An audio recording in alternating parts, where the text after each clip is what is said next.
Muito bem, boa noite, sejam bem-vindos, Tainara, Fábio e Jefferson. Vamos lá para a nossa disciplina aí de processos petroquímicos. Lembrando, então, só para a gente dar uma recapitulada aí como é que estamos, né, dentro da nossa trilha, né, da disciplina. Hoje estamos indo para a nossa sétima aula, né? A nossa última aula síncrona foi no dia 26/8, né? Onde nessa aula aqui nós tivemos aí um TDE que foi para o aluno, né? Apresentar aí um vídeo com relação a um questionamento que foi feito. Daqui a pouco a gente já vai conversar um pouquinho mais. A aula 5, então, foi a abertura do relatório virtual, que foi uma semipresencial. E nós tivemos aí a aula do dia 2/9, sexta-feira passada, numa aula inteiramente dedicada para o aluno poder fazer o seu relatório virtual, né? E hoje, então, até às 23h59 é a entrega, né, desse relatório virtual que vale meio ponto.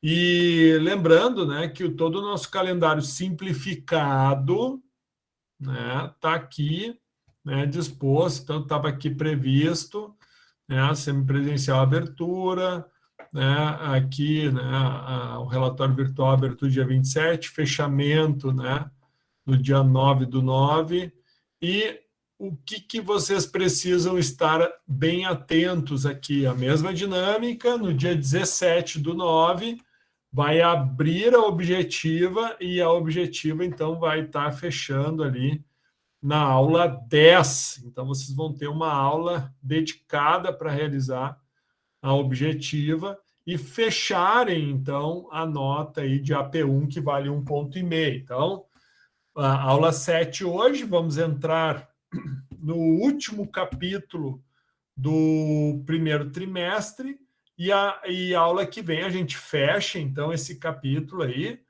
e fechamos, então, o conteúdo do primeiro trimestre, que vai ser, então, avaliado, fechado, então, com a objetiva que inicia no dia 17, finaliza no dia 23/9. Todas essas informações básicas estão aqui no bloco introdutório, lembrando que do nosso livro, então, o que cai no bloco, no AP1, né, que é o primeiro trimestre, então, tema 1, tema 2 e tema 3. Muito bem, então vamos lá para a nossa aula 7. Então, o professor já postou a aula de hoje, né? Aqui é o nosso TDE da aula de hoje, e lembro que assim que a aula for finalizada e gravada, receber a gravação, o professor então vai estar disponibilizando o link aqui da nossa aula gravada para que o aluno então possa ir acessar a aula, aqueles que não puderam estar de forma síncrona, então depois possam assim fazer. Lembrando, né, que todas as outras aulas sempre têm aqui a aula gravada, aula 2, aula gravada e assim por diante. Então, todas as nossas aulas, então, elas são gravadas e disponibilizadas aí para os alunos, ok? Muito legal, show. Pessoal, estão me ouvindo bem? Estão enxergando aí minha apresentação? Sim, não? Sim. Sim. Beleza, então tá.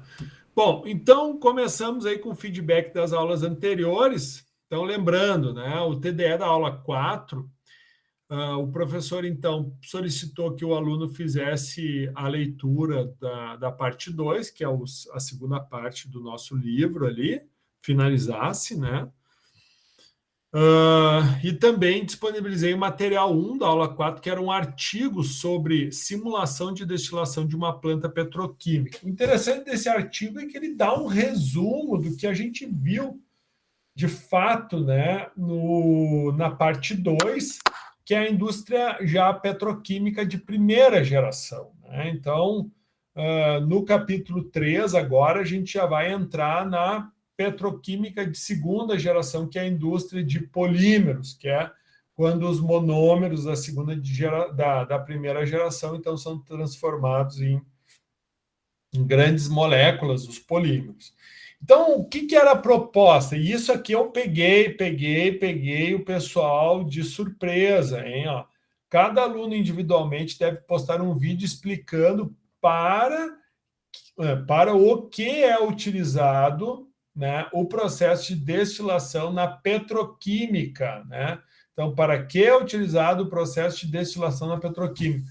Pessoal, o pessoal falou de petróleo, né? Os dois vídeos, né, que foram gravados, aí os dois alunos que responderam, a Evelyn e a Luana, falaram de petróleo e não é petróleo. Então, lembrem-se, no petróleo também é feita a destilação fracionada, né, como uma operação para separação de uma mistura. Então, o petróleo é uma mistura de hidrocarbonetos.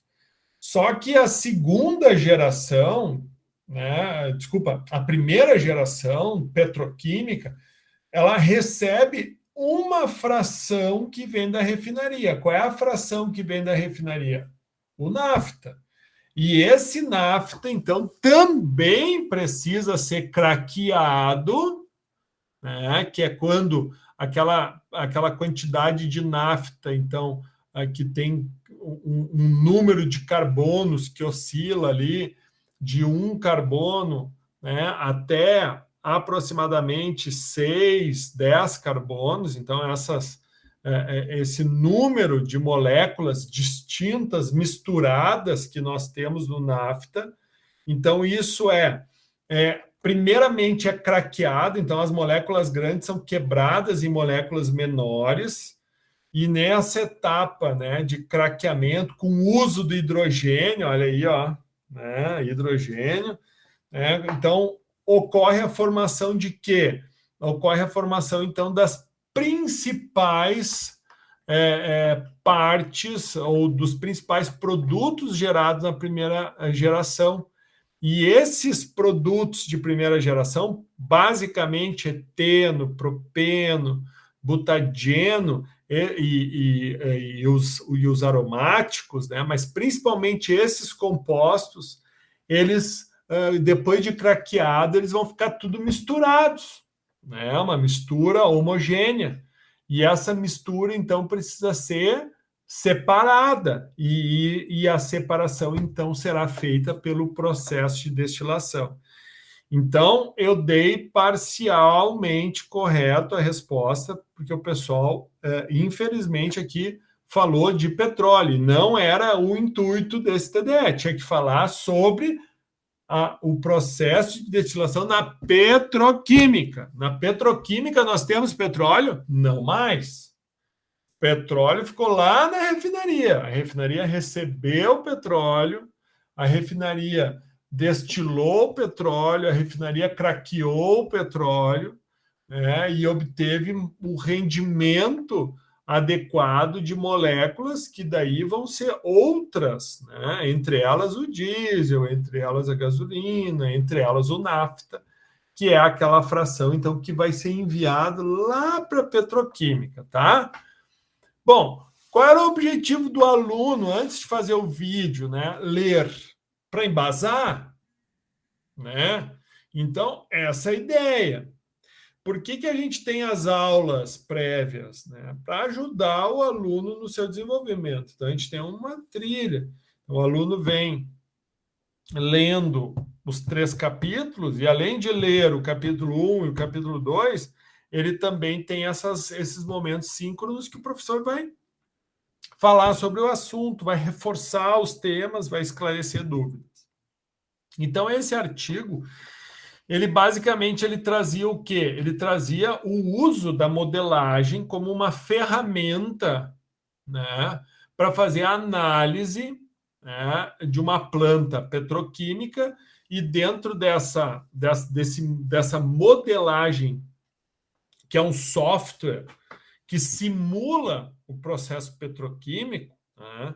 Então, dentro dessa dinâmica, a proposta desse artigo, então, né, faz com que, através desse software, se consiga, então, definir quais parâmetros precisam ser alterados no processo de destilação, para que tu aumente o rendimento da coluna desmetanizadora, que é uma, né, é uma das operações que ocorrem na indústria de primeira geração na petroquímica, que foi o que a gente viu na aula 4. Ah, professor, eu não me lembro bem. Assiste a aula 4, está gravada lá. Dá uma revisadinha lá que vai ser bom. Então, vamos lá. Em resumo, o presente trabalho contempla a avaliação preliminar de uma coluna desmetanizadora com o objetivo de aumentar a capacidade de produção de eteno em planta petroquímica.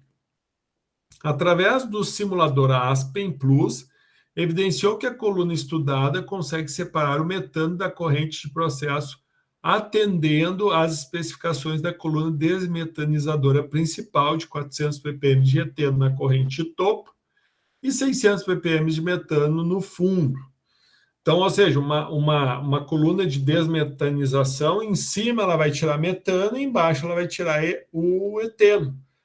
Né? E essa separação, né, faz com que tu, obviamente, um pouco do que sai embaixo fica como contaminante em cima, e um pouco do que sai em cima tem como contaminante o que sai embaixo, que é essa colocação que ele deu aí, né, dos 4.000 ppm de eteno, né, de topo e dos 6.000 ppm de metano no fundo. Com isso, né, pode-se evidenciar que a coluna estudada consegue, então, realizar a mesma função que a coluna desmetanizadora principal da unidade e, dessa forma, viabilizar o aumento da produção de eteno na unidade. Então, aqui está mostrando, ó, basicamente, o que eu estava falando para vocês. Né? Então, o petróleo ele está lá na refinaria. Né? Da refinaria, a primeira geração, que é a petroquímica, ó, vai receber nafta, sim, vai receber etano e vai receber propano, né? Principalmente etano e propano, quando tu tem unidades, principalmente que utiliza, que recebe o gás natural. Mas, basicamente, então, esses são os insumos da primeira geração e não o petróleo. Tá? Então, é importante a gente frisar isso. E da primeira geração, nós vamos ter o quê? Os compostos insaturados, que vão ser os compostos que vão estar, então, alimentando a indústria de segunda geração, que é onde nós vamos ter a produção das resinas, a produção dos polímeros, né? Que são os produtores, então, né, da indústria de segunda geração, que nós vamos começar a falar um pouquinho hoje sobre a indústria de segunda geração. E depois que tu tiver a resina, que tu tiver os pelletzinhos, vai para a indústria de transformação para te ter né, o que a gente conhece, né, que são os plásticos, né, que vão ser os tecidos, né, que vão ser tudo aquilo que a gente sabe que provém do petróleo. Lá na origem, né? Então, aqui, dentro desse próprio artigo, mostra, né, qual é o caminho que é feito, né? Esse nafta, então, é produzido nas refinarias, pode vir por terminais marítimos até as plantas de primeira geração, né? Ou podem ir também ser conduzidos por oleodutos, né? Que nem aqui da refinaria aqui em Canoas até o polo petroquímico de Triunfo. Estou falando aqui, né, da indústria de petróleo e petroquímica do Rio Grande do Sul, que nós temos aqui. Tem um duto que conduz, então, esse nafta, né, por tubulação até, né, a petroquímica. Porém, também uma parte chega, né, por embarcações, né, e também pode chegar por caminhões, mas é que daí o custo fica muito elevado. Então, tu precisa grandes volumes para poder, né, ter rentabilidade. Então, esse nafta ele vai ser dividido em olefinas, que vão ser, né, aqueles processos que vão estar produzindo, então, o eteno, propeno, buteno e outros, as olefinas, que são os insaturados, e os aromáticos, né, que vão ser também oriundos aí do processo, né, de primeira geração, que é para a produção, então, do para-chileno, orto-chileno, que são os chilenos, benzenos, toluenos, entre outros. Bom, então, a proposta desse trabalho da leitura mais ou menos vocês entenderem um pouco do histórico, né? Aqui fala, né, a Braskem é a maior produtora de resina termoplástica das Américas e a sexta, né, maior petroquímica do mundo, com produção anual de 16 milhões de toneladas, incluindo produtos químicos, petroquímicos básicos, como eteno, propeno, butadieno, entre outros.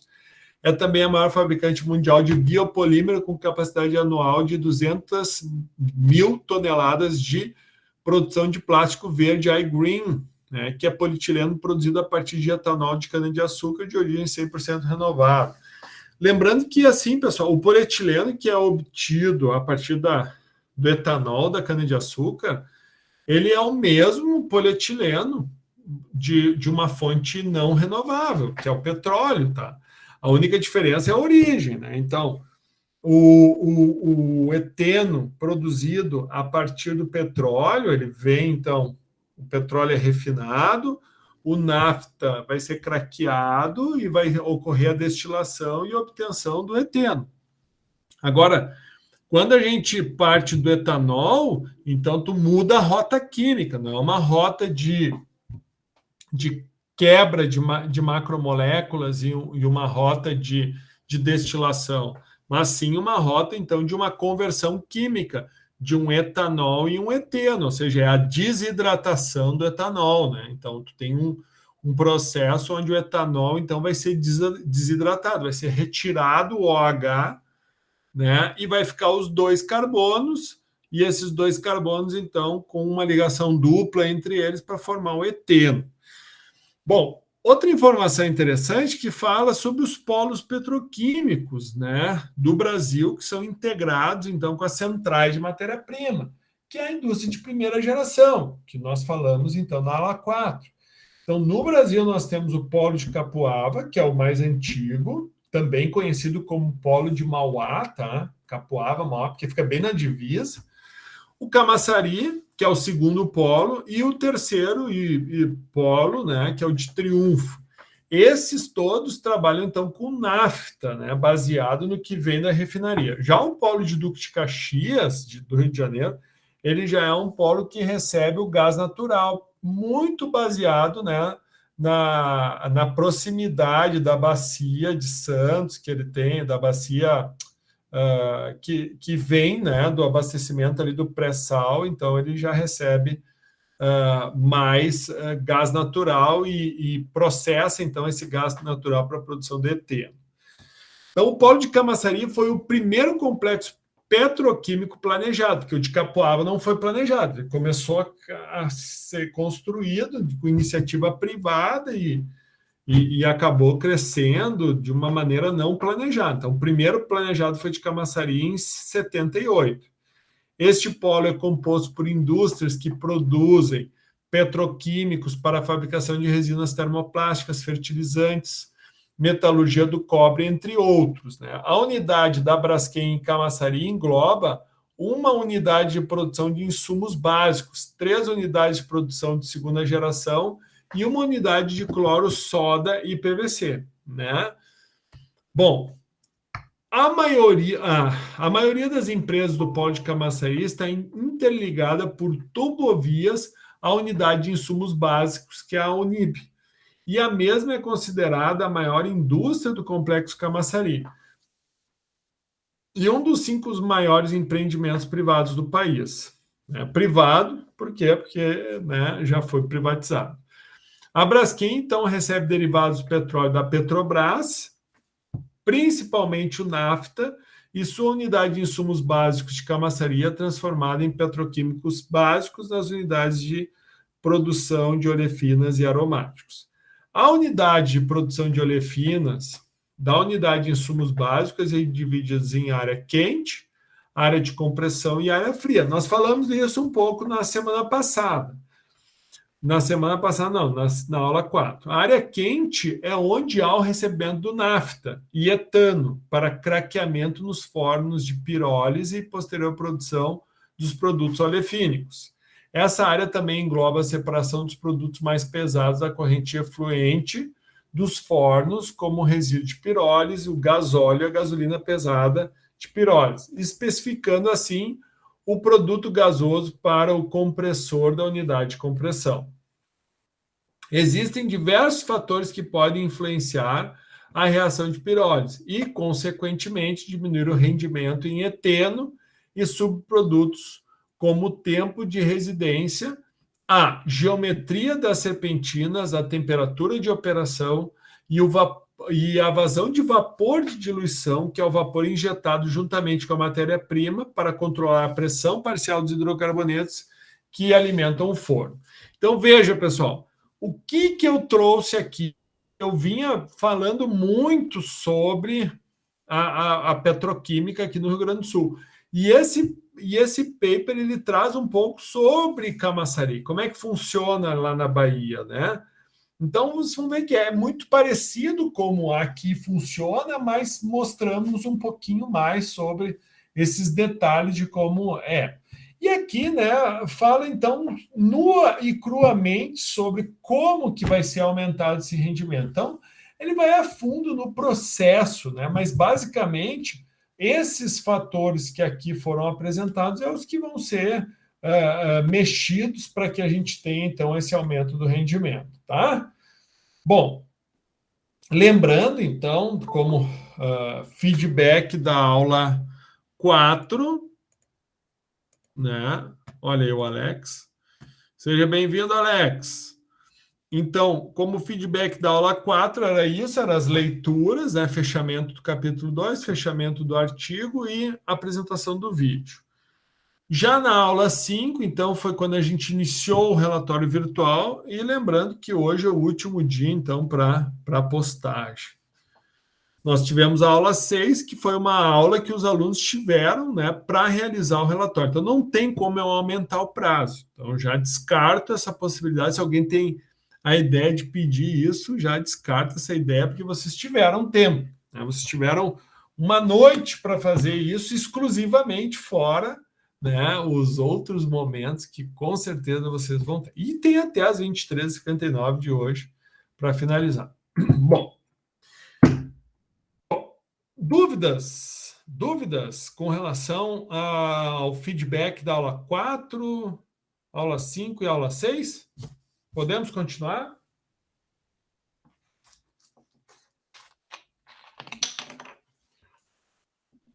Ô, senhor, tá me ouvindo?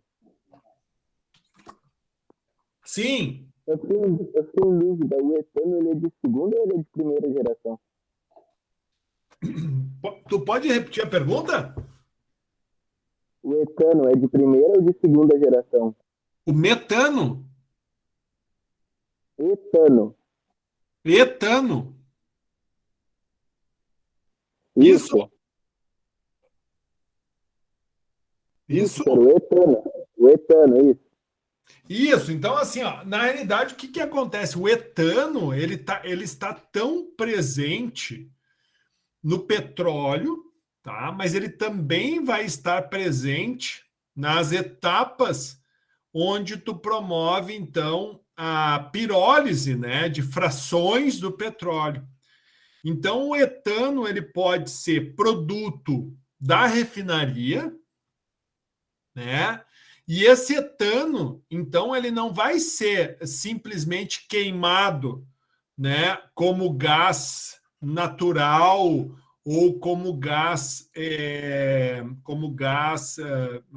que deve ser liquefeito, que é o gás que a gente utiliza no fogão. Então, esse etano ele é enviado para a indústria de primeira geração. Por quê? Porque o etano, quando ele perde, então, 2 hidrogênios, né, no processo de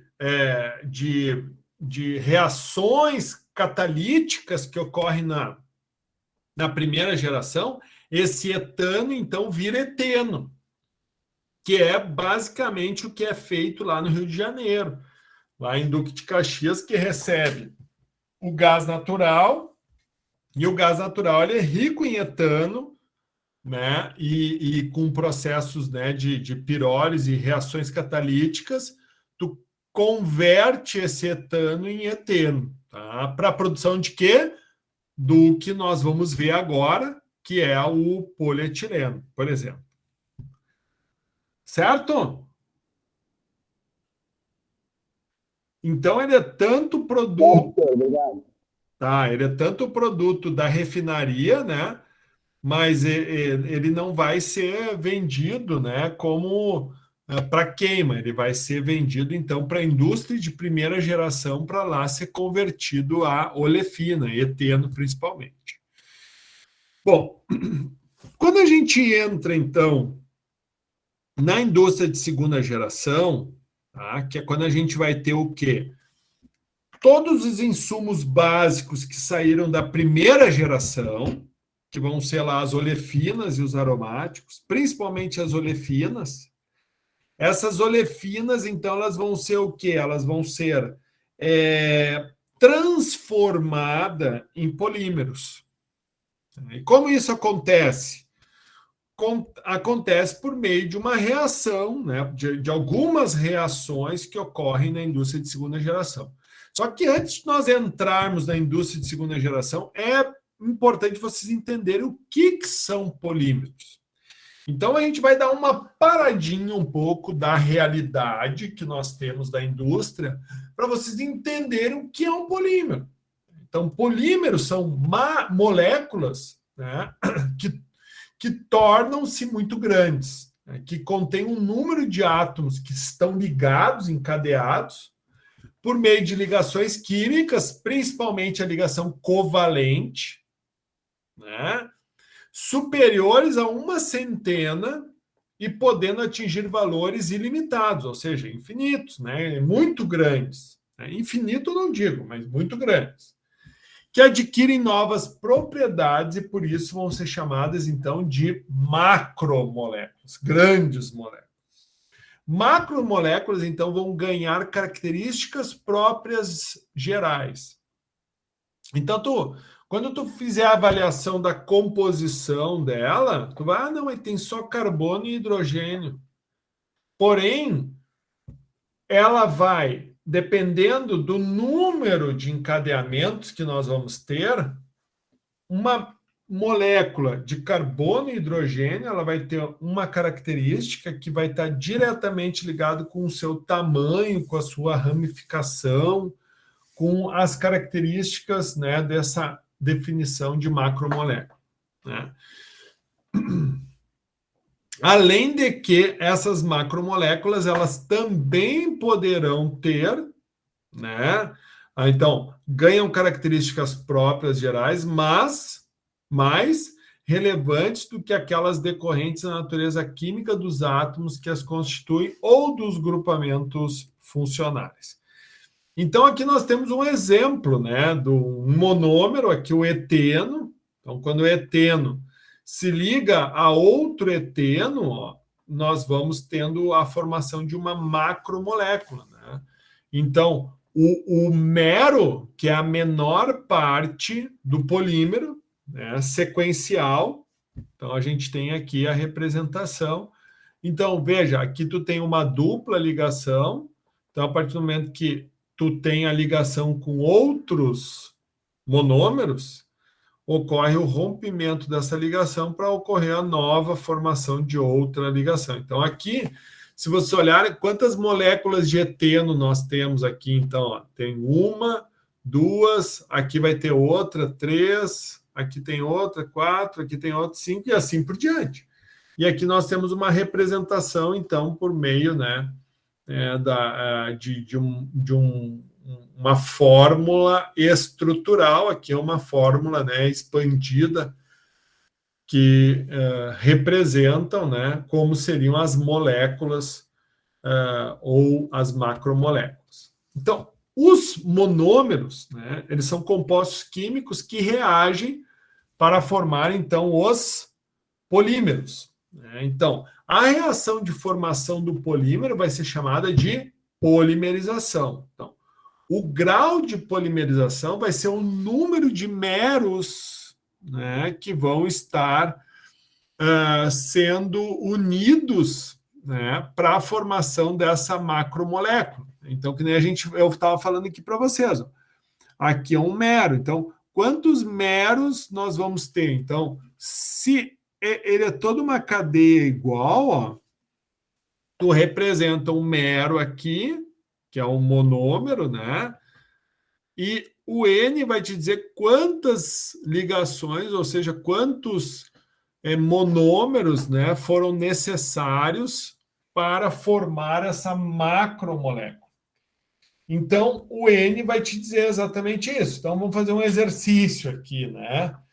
Então, ó, qual o grau de polimerização de um polímero de polietileno com peso molecular 499.996 unidades de massa atômica?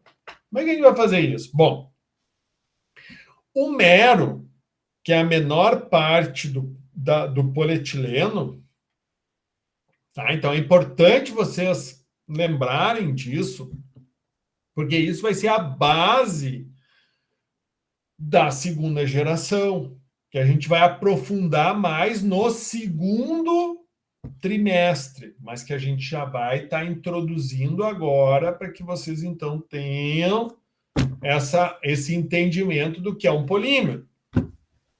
Então, quando tu olha aqui o mero, então, ele é composto por 2 carbonos, 1, 2, 3, 4 hidrogênios. Então, qual é a massa molecular do mero? Do polietileno. Se for o polipropileno, pergunta, pessoal, me responda. Se for o polipropileno, o mero vai ser igual ou vai ser diferente? Vai ser diferente? Exatamente. E se for o PVC, vai ser diferente do polietileno? Vai ser diferente do polipropileno? Sim, com certeza. Exatamente. Então, dependendo do tipo de polímero, o mero vai ser diferente, ok? Então, nesse caso aqui, o mero do polietileno, então, vai ser 2 carbonos, 4 hidrogênios. Então, qual é a massa molecular, que é aquela massa que a gente acha lá na tabela periódica? Do carbono é 12, do hidrogênio é 1. Então, 2 vezes 12, 24, mais 4, 28. Então, o mero do polietileno é 28. Então, o peso molecular do mero é 28. Então, qual é o grau de polimerização de um polímero de polietileno com peso molecular 499.996? Então, é simples. É só tu dividir o peso molecular pelo peso molecular do mero. Então, o número, ou seja, o grau de polimerização vai ser 17.857. Esse vai ser o valor de N, correto? Muito bem, então isso quer dizer o quê, né? Que nessa grande cadeia que vai ser formada, tu vai ter um total de... Opa, perdão que eu estou indo para o lado errado aqui. Tu vai ter um total de 17.857 partes desse aqui. Então, uma cadeia que vai longe, né? Longe, é enorme. Bom, dependendo do tipo, né, de mero, nós vamos ter a seguinte classificação para os polímeros, né? Nós vamos ter, então, polímeros que vão ser homopolímeros, que é quando os meros, né, apresentam, né, um tipo de mero denominado homopolímero, ou seja, que são iguais, tá? E também nós vamos ter os copolímeros, que quando tu vai ter, no mínimo, 2 tipos diferentes de meros. Então, aqui a gente tem um tipo de mero e aqui nós vamos ter outro tipo de mero. Então, no caso, o copolímero de acrilonitrila, ó, tu tem um mero aqui, butadieno, tu tem outro mero aqui e estireno, outro. Então, aqui, no caso do copolímero de acrilonitrila, butadieno e estireno, é composto por 3 meros que nessa ordem vão seguir se juntando, né, no crescimento da cadeia, e o grau de polimerização da mesma forma é definido pelo valor N. Né? Então, um homopolímero vão ser sempre monômeros iguais. Ó.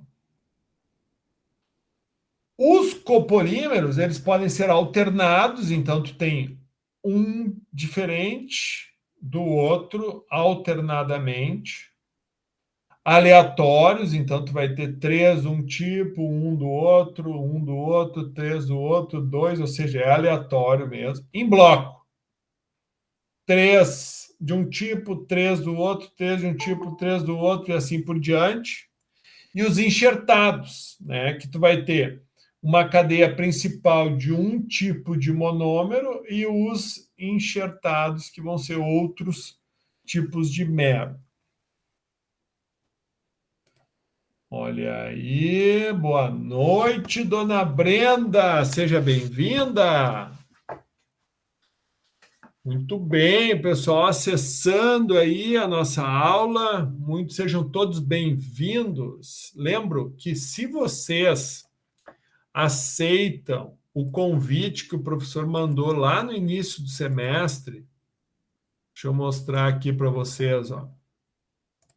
Quando eu iniciou o semestre, eu mandei o convite para todos vocês.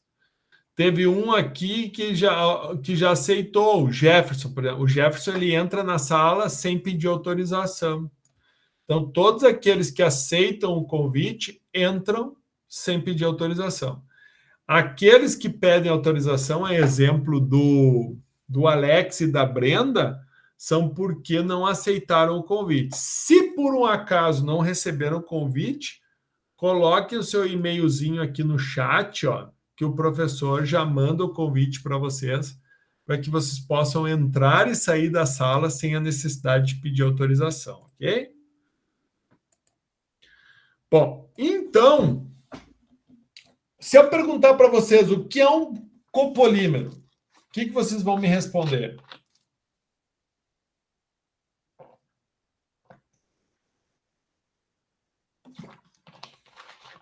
Um copolímero é um polímero, certo?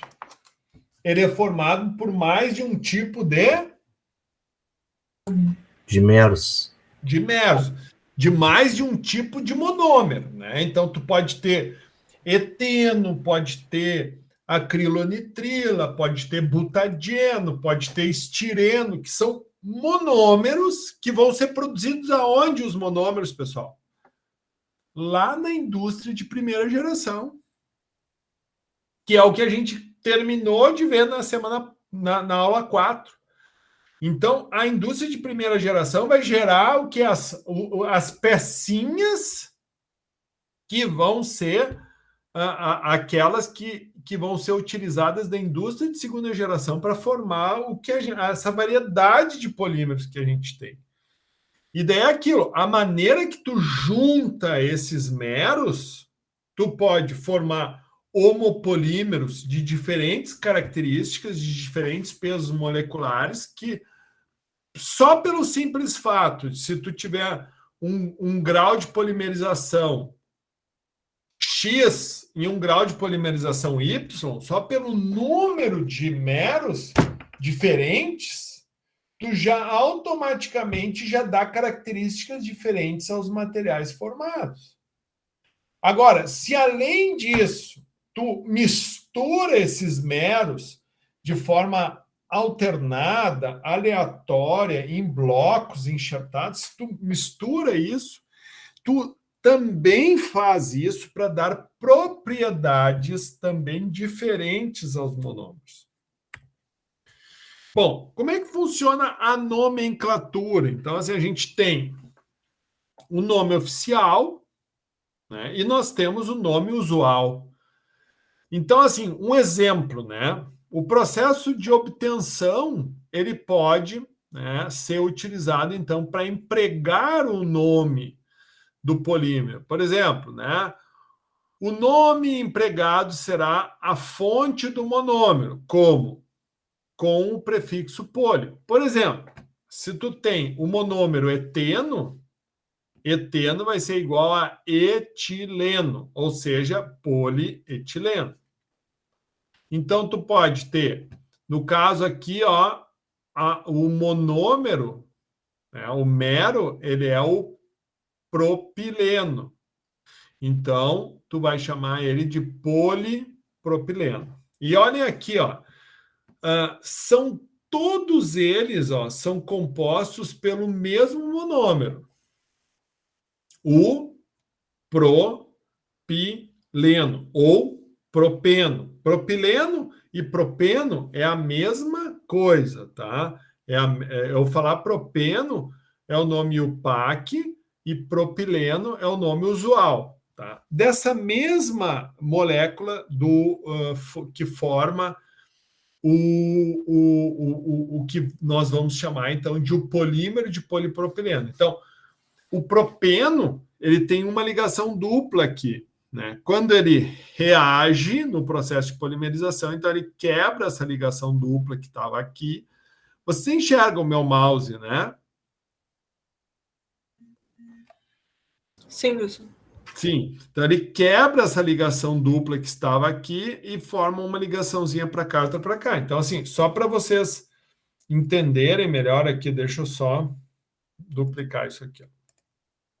Então, esse cara aqui, ó, o que eu estou falando, ó, ele tem um carbono, deixa eu botar maiúsculo.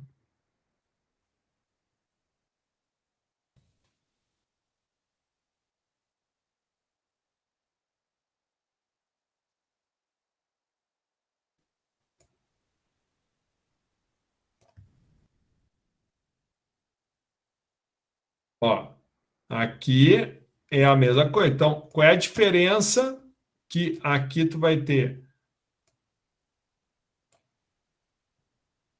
Uma ligação simples.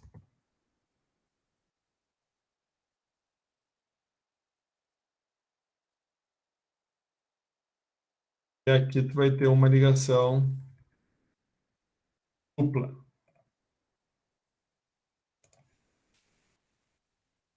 Então, o que acontece aqui, ó? Se vocês olharem, isso aqui pode estar. Deixa eu fazer uma coisa aqui, ó.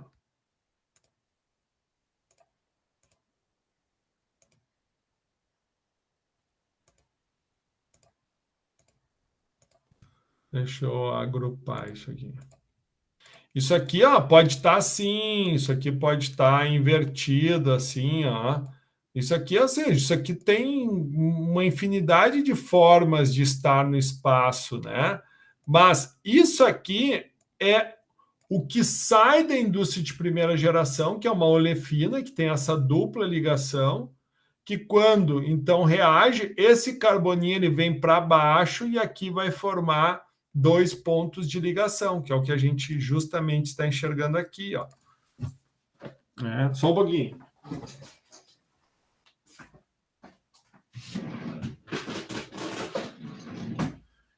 Então, quando eu pego aqui os orbitais aqui, quando eu pego, né? Esse aqui seria tem 3 carbonos, só que aqui, ó, são todos sp3.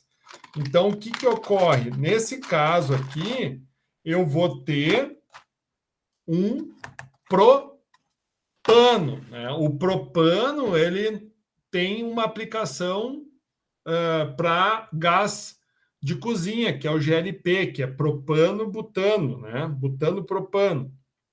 Então, ele não vai servir para petroquímica, mas o que serve para petroquímica é o que também tem 3 carbonos, só que ele vai ter o quê? Ó?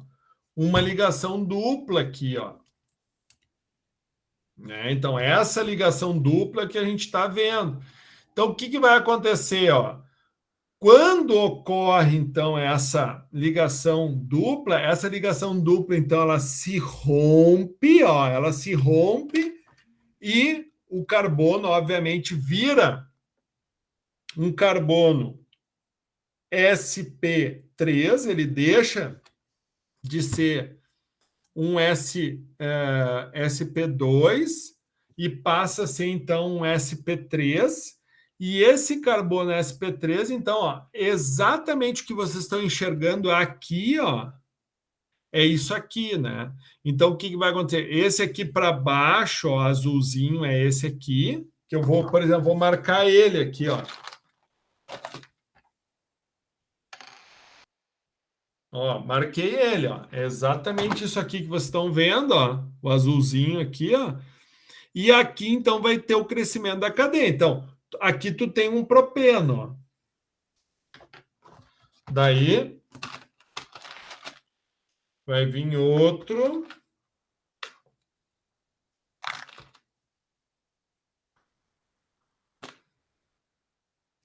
Propeno aqui, ó. Vai vir outro propeno e vai se ligar a esse aqui. Então, como é que ele vai fazer isso? Então, por exemplo, ele vai se ligar aqui, ó.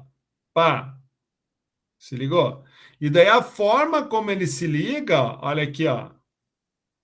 Ele pode formar, ó, todos do mesmo lado, ó, ou seja, sendo isotático, ou ele pode, ó, um para um lado e o outro para o outro, ó. Então, nesse caso aqui, ele vai ser sindiotático, que é esse daqui, ó. Um do lado, outro do outro. E quando ele como a gente viu aqui antes, quando ele é aleatório, ele vai ser atático. Tá? Então, são formas. E vejam, professor, mas peraí, professor, já me confundi, não é tudo a mesma coisa? Na teoria mas na prática não. E com base na prática, buscou-se entender o que estava acontecendo. E percebeu-se que aqueles que são todos eles do mesmo lado, eles vão ter um ponto de fusão, né, maior, né, do que aqueles, né, ou seja, vai ter um grau de cristalinidade maior, então um ponto de fusão maior do que aqueles, né, que são alternados. E aqueles que não são alternados, ou seja, que são aleatórios, eles não vão ter cristalinidade nenhuma, ou seja, eles vão ser amorfos. Então, eles não vão ter ponto de fusão, né? E é isso que a prática mostrou que, mas isso quer dizer, então, que se eu partir de um mesmo monômero, eu posso ter diferentes tipos de materiais. E esses diferentes tipos de materiais vão ter N aplicações, vão ter aplicações distintas. E isso aqui, esse quadro mostra um pouco disso. Tá? Bom, a estrutura do mero, né? Então, como é que a nomenclatura vai se dar com base na estrutura do mero? Então, o nome baseado na unidade estrutural do polímero, como, por exemplo, tereftalato de etileno, né? Então, o tereftalato é esse grupo aqui, e o etileno, que vão ser 2 carbonos. Então, esse aqui é o mero do que nós conhecemos como PET, as garrafas PET. Então, é o politereftalato de etileno. Então, aqui, o poliestireno é a mesma coisa. Então, nós vamos ter aqui o poliestireno, também pode ser chamado de vinilbenzeno. Então, esse grupo C+C, ele também é chamado de vinil. Isso são nomes que não são nomenclaturas oficiais, mas que são usuais, né? Então, um grupo vinil ligado a um benzeno, né? Então, vinil, benzeno ou estireno, que é essa característica aqui. Então, esse é um monômero, né? O polímero formado, então, vai ser poliestireno. E o monômero, estireno ou vinil, benzeno. A base empírica tradicional, né, que são ilustrados, por exemplo, né, como os clássicos nylon, a borracha de origem diênica e alguns plásticos, né? Então, o nylon 6 e o nylon 11, onde o número indica o número de átomos de carbono, né, do aminoácido que podem ser que podem ter originado o polímero, né? O elastômero BR, que é polibutadieno, né? Ou CR, que é o policloropreno, o PVC, que é o policloreto de vinila, o PVA, que é o poliacetato de vinila, e o ABS, que é o acrilonitrila, butadieno e estireno. Então, a gente tem um exemplo, né, do copolímero acrilonitrila, aqui, ó, acrilonitrila, aqui o grupo nitrila, aqui nós vamos ter o butadieno, ó, são 4 carbonos, e aqui nós vamos ter o estireno, que é dupla benzeno. Aqui o policloreto de vinila, que é o PVC, né? O polibutadieno, então, que pode também, né, oscilar, ou seja, aqui nós vamos ter cis e trans, ou seja, forma, porque o butadieno, o que acontece? Por que é dieno? Porque são 2 duplas ligações. Então, são 4 carbonos, né, que antes, quando o monômero, ele vai ter dupla aqui e dupla aqui. Então, no processo de polimerização, das 2 duplas, ele fica com uma. E essas duplas que estavam aqui, elas seguem para constituir a cadeia. Vinil-acetileno, né, para a formação do cloropreno, né, que é as roupas de borracha, por exemplo, que é o cloropreno, né? Bom, como que a gente classifica, então, né, o comportamento mecânico desses polímeros? Então, os polímeros vão poder ser borrachas, né, elastômeros, né? Borracha e elastômero é a mesma coisa, tá? É a característica que eles têm, né, de sofrerem, né, sob tensão, né? Eles têm uma capacidade de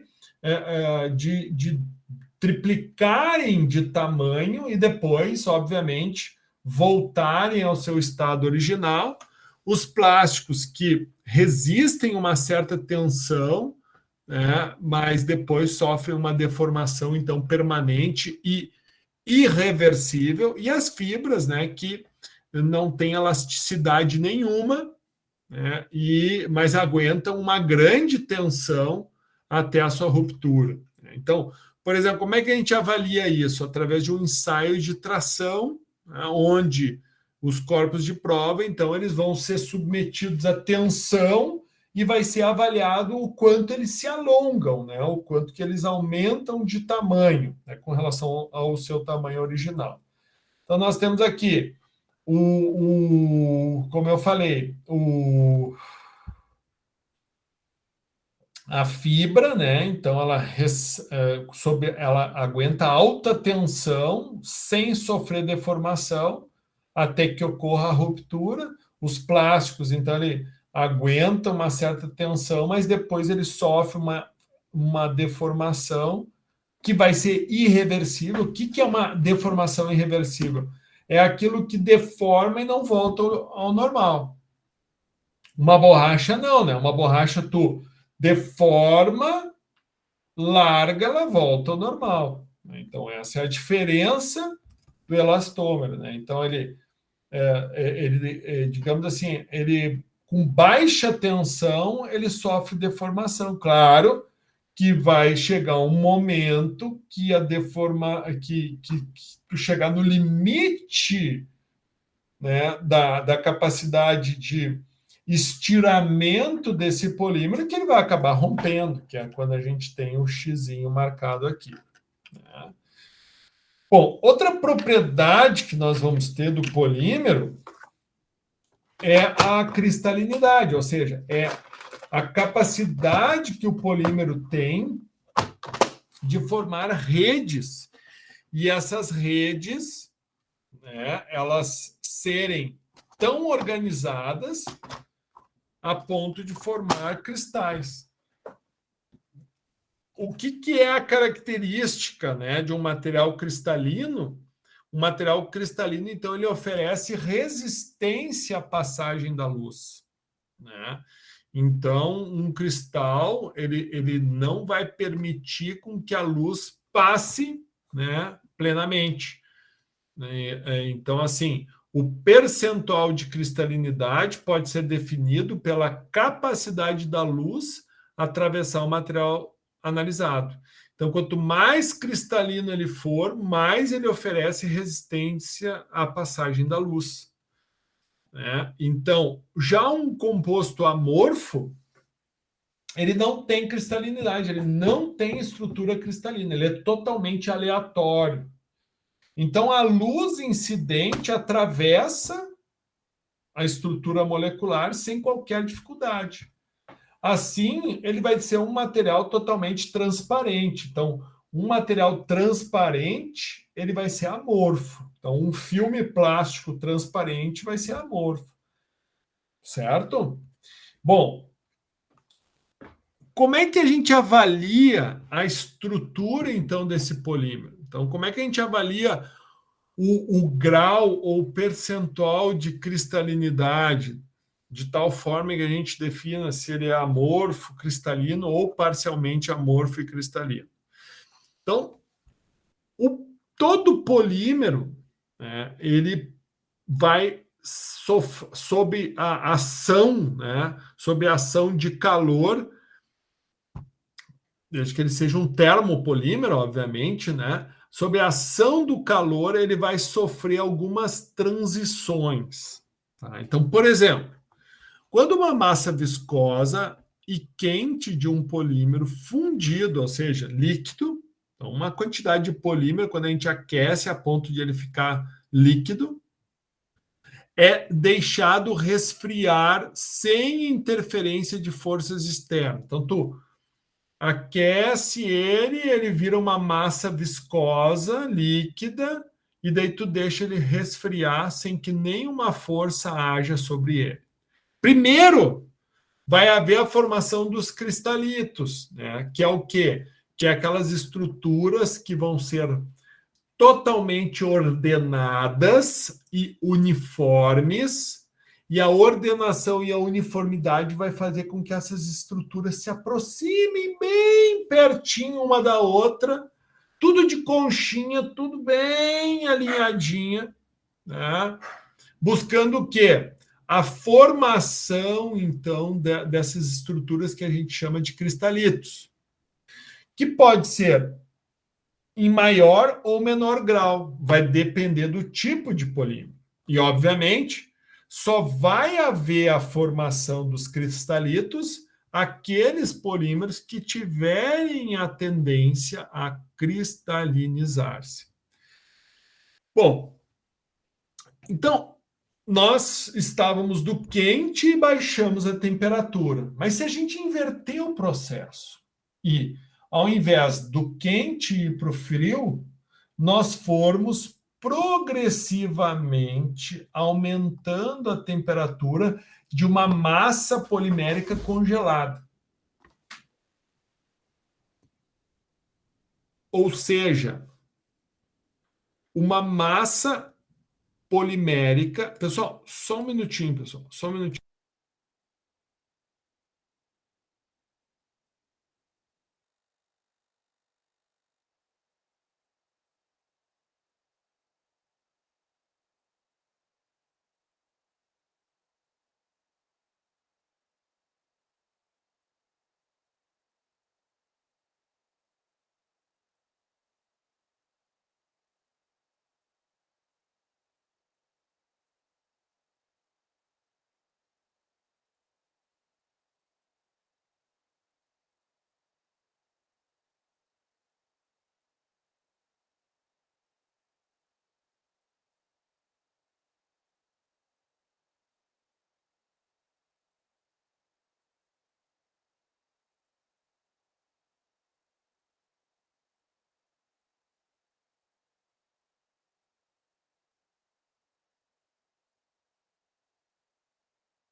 Desculpa, pessoal. Então, ó, voltando aqui. Então, se a gente inverter isso, estão me ouvindo bem aí? Tudo certinho? Sim. Então, se a gente inverter, em vez de uma massa fundida resfriar, se tu parte de uma massa congelada, a uma temperatura baixíssima, e daí essa massa congelada, tu começa a progressivamente aumentar a temperatura dela. Então, essa massa congelada, primeiro, ela vai passar, né, por uma transição que a gente chama de segunda ordem. O que é a transição de segunda ordem?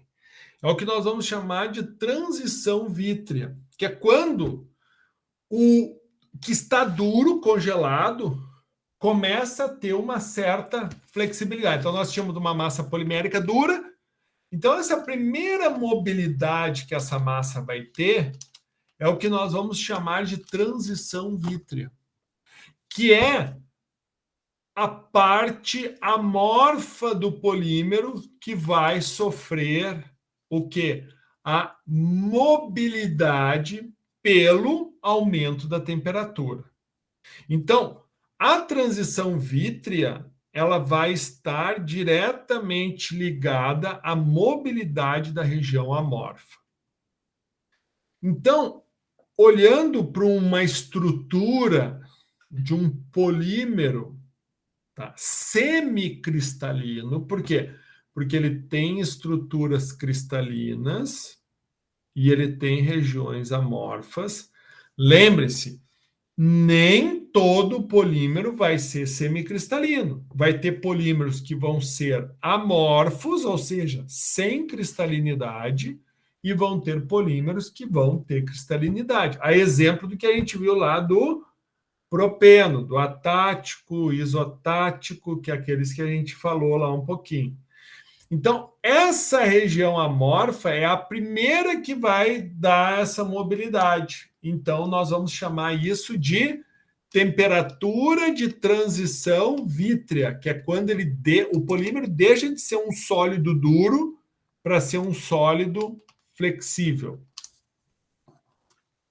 E a transição de primeira ordem é quando aqueles polímeros que tiverem cristais vão, então, sofrer a segunda flexibilização, que é quando ocorre a fusão dos cristalitos, que então é o que nós vamos chamar de temperatura de fusão, que é o TM. Então, a temperatura de transição vítrea vai ser aquela que eu falei para vocês, que é a transição de segunda ordem. E a transição, né, vítrea, ela está associada unicamente à fase amorfa do polímero e é observada em polímeros amorfos e semicristalinos. E a temperatura de fusão cristalina, ela já se refere à fusão dos cristalitos, que é a parte cristalina do polímero, tá? Na prática, como é que se avalia esse tipo de propriedade do polímero? Por meio de uma calorimetria diferencial de varredura, que é o DSC, né? Onde o material parte de congelado até a temperatura de transição de primeira ordem, né, que vai ser com relação à transição vítrea, e a de segunda, a de segunda ordem, que é a transição vítrea, é a de primeira ordem, que é a de transição, que é a fusão dos cristalitos. Como é que a gente enxerga essa curva? Então, a gente vai ter um fluxo de calor, o polímero vai recebendo esse fluxo de calor. Então, o primeiro pico que ele absorve esse calor, então, vai ser a primeira transição, e o segundo pico, né, a segunda aí, transição. Então, aqui a gente mostra mais ou menos como isso acontece, né? Então, picos onde ocorre a absorção de calor, absorção de calor. Então, aqui, ó, a absorção de calor para quê?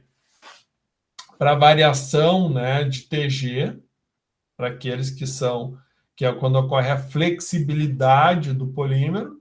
O segundo, para aqueles polímeros, então, que vão ter, né, cristalinidade, e aqui um pico exotérmico, normalmente quando tu vai ter um outro evento térmico, né, de primeira ordem, por exemplo, né, um processo exotérmico, que é uma cristalização, uma cura, uma oxidação, que são características desses tipos de comportamento, né? Então, aqui, fluxo de calor definido no gráfico, sob sentido do fluxo de calor em função da temperatura de onset ao início, extrapolado do evento térmico e corresponde ao ponto de intersecção da linha base extrapolada e assim por diante, né? Então, é um tipo de análise feita, então, em polímeros, DSC.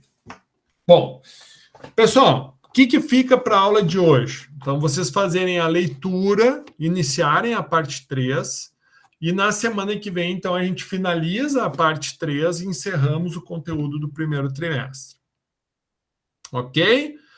Bom, uns exercícios aqui no Google Form, então o professor deixou disponível aqui o link, ó, no autoatendimento, é só clica no link aqui, ele já abre direto aqui um questionáriozinho para vocês darem uma reforçada no que a gente aprendeu aí até as aulas de hoje aí, com relação ao capítulo 1 e 2. Bom, fico aí à disposição para dúvidas, questionamentos, lembrando que hoje é o último dia para entrega, então, do relatório virtual, que vale meio ponto dentro de AP1, ok? Vou parar. Ok, professor. Fala, Fabio.